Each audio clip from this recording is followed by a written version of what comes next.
Du lever au coucher, qu'on le veuille ou non, pour la plupart d'entre nous, les réseaux sociaux sont omniprésents. La majorité des 18 à 34 ans consultent leur réseau social favori dès le réveil. Et plus de 80% des adolescents les consultent avant de s'endormir. Et entre-temps, on consulte les réseaux sociaux non-stop.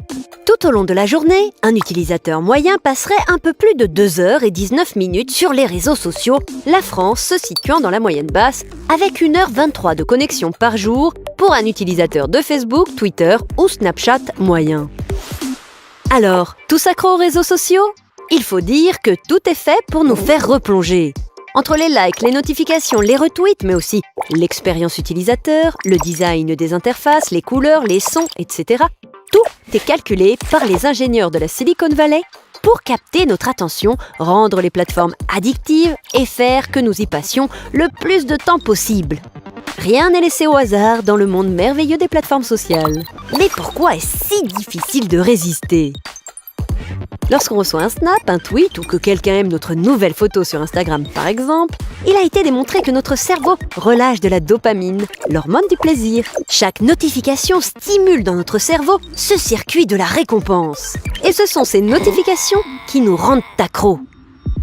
S'il faut rappeler que le concept d'addiction au virtuel n'est reconnu par aucune instance scientifique, certains parlent de pollution mentale par le numérique. Ce qui pose évidemment des problèmes de santé publique. Certaines personnes ont un véritable comportement compulsif vis-à-vis des réseaux sociaux. Elles vérifient de façon quasi obsessionnelle que ce qu'elles ont posté a été commenté, liké ou encore si elles ont de nouveaux followers. Surtout que les sollicitations sont constantes à cause de l'omniprésence de notre smartphone dans notre poche. Et si le nombre de notifications baisse, cela peut entraîner des dépressions chez des personnes fragiles. Ce sont les jeunes qui y sont les plus sensibles. Dans un article publié en 2017, le magazine américain The Atlantic a analysé l'évolution de la santé mentale des teenagers américains ces 25 dernières années. Le constat est brutal.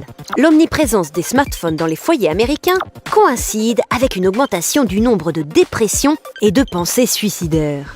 Les jeunes filles sont celles qui passent le plus de temps sur les réseaux sociaux et qui semblent être les plus fragiles. Mais les adultes ne sont pas à l'abri. Les études montrent que plus les jeunes adultes consacrent du temps aux réseaux sociaux, plus ils ressentent un sentiment de solitude.